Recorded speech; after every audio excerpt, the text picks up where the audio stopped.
Hey folks, Chris Vandeviver here with WhyLogicProRules.com, the website that helps you get the most you can out of Apple's Logic Pro 10.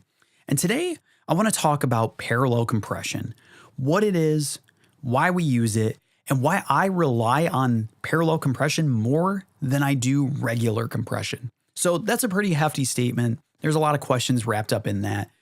So let me quickly dissect. When I say regular compression, all I mean by that is say we have this vocal track here and we're listening to it and you think to yourself, oh, the dynamics are a little all over the place. I need to tighten this up. I need the vocals to feel consistent, stable up front. So I'm going to place a compressor onto my vocal track. It's that simple. So, then the next thing is, as you can see on my vocal track here, I have two compressors on the vocal track. So I don't want you to think that I don't use compressors in the way that we're all used to at all. I mean, I very much do. It's just, I don't fret as much as I used to about it. In this case, the vocal track, I have two. I have the vintage VCA and the classic VCA. So it's doing double duty. But here's the thing.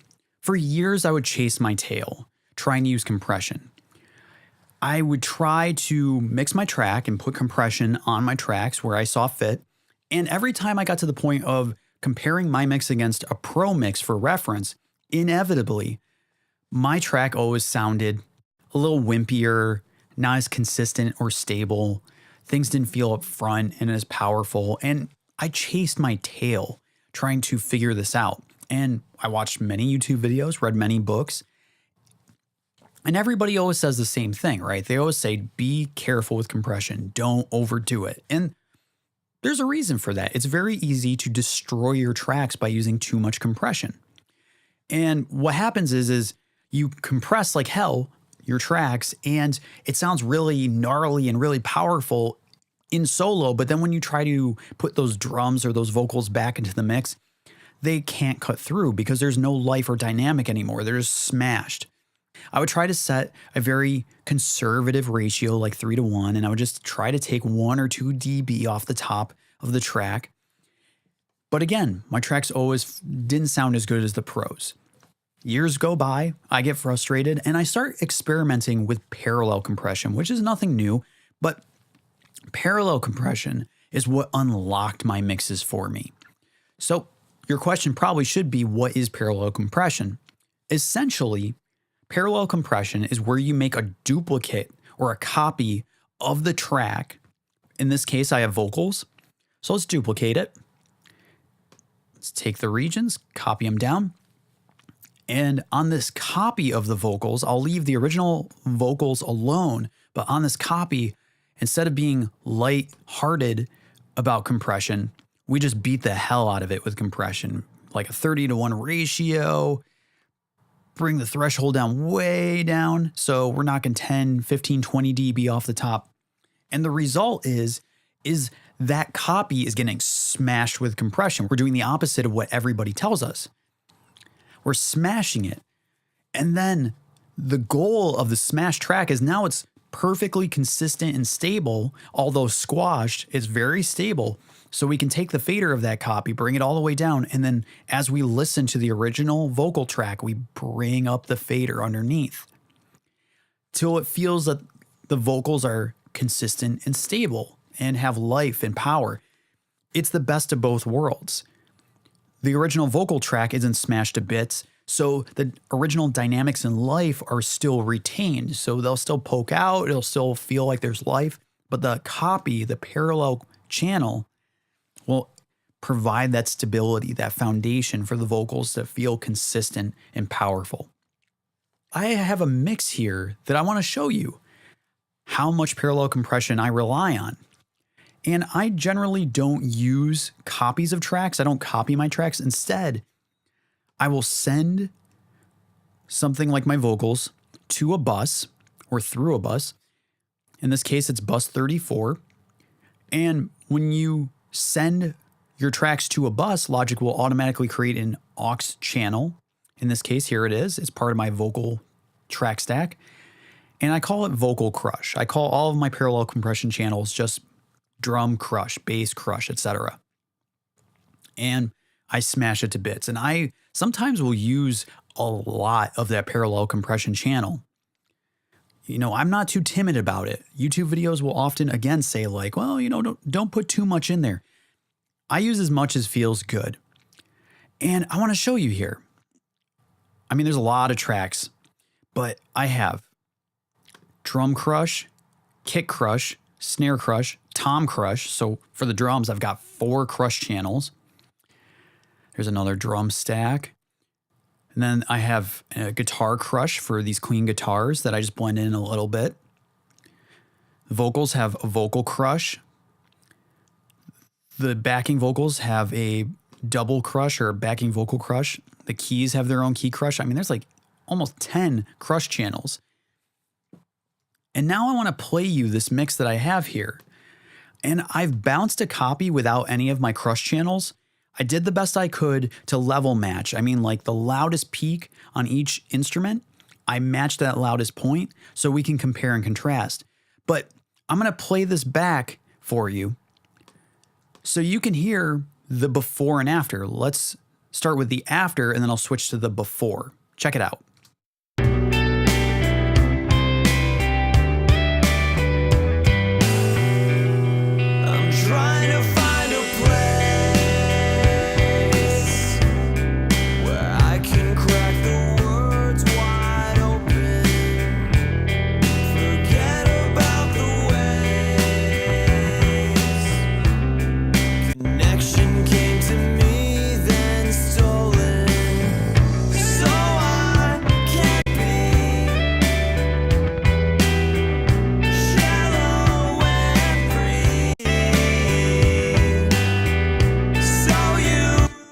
So I think you can really hear it in the vocals and the drums. And yes, the vocals are quieter, but again, I looked at the Logic meters and I matched the loudest point. So at the loudest points, they're the same. It's just the rest of the track is dynamic and it's not locked in as hard. In the after, in my current mix of this track, everything sounds stable. If I may say so in my own humble opinion, everything sounds stable, sounds consistent, has that power and girth behind it. In the before no crush channel, you know, things are kind of wavering in and out dynamically. It feels a little wimpier. That's why I rely on parallel compression so much. It took me a long time to get here, but I'm loving where I'm at. Now, my weapon of choice is the Devil-Loc Deluxe. This is a Soundtoys plugin.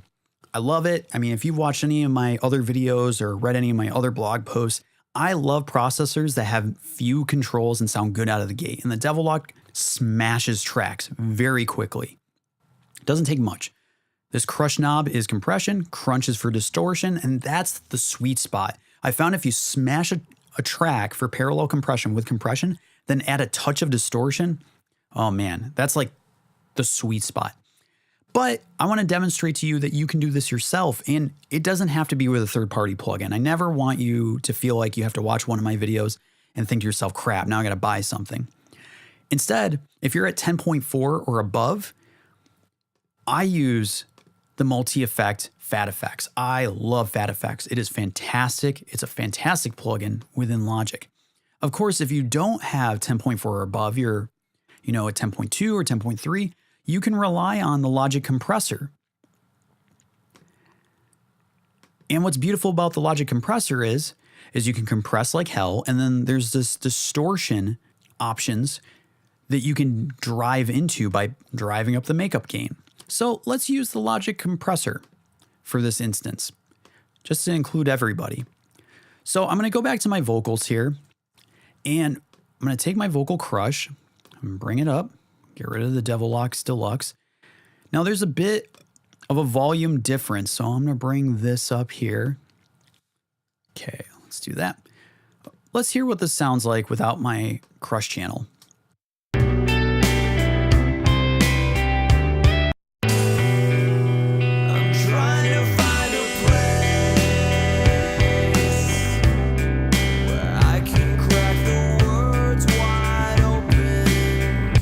Okay, so the copy, this is what it sounds like.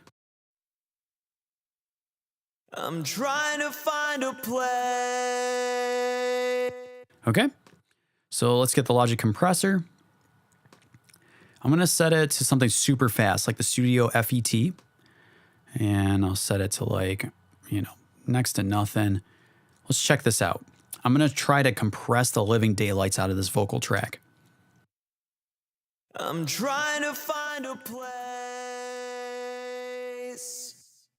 where I can crack the words wide open. Okay, now let's drive up the makeup gain. It's going to get a little loud. I'm trying to find a place where I can crack the words wide open. Okay, and I'm using the hard distortion model. And the makeup gain, as I drive it up, is driving into this distortion path. And I'm using the output gain to bring down the level so it seems consistent. Let's check it out after and before. I'm trying to find a place where I can crack the words wide open. I'm trying to find a place where I can crack the words wide open. I'm trying to find a place where I can crack the words. Okay.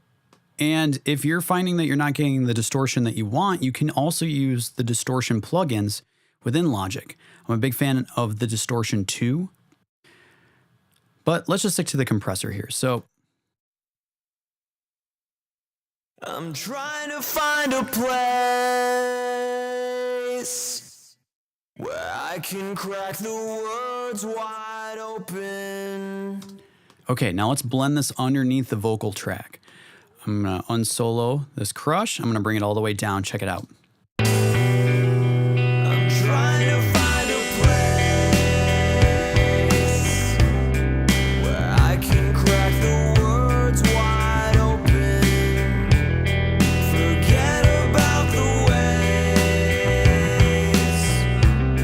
All right, and let's hear before and after. I'm trying to find a place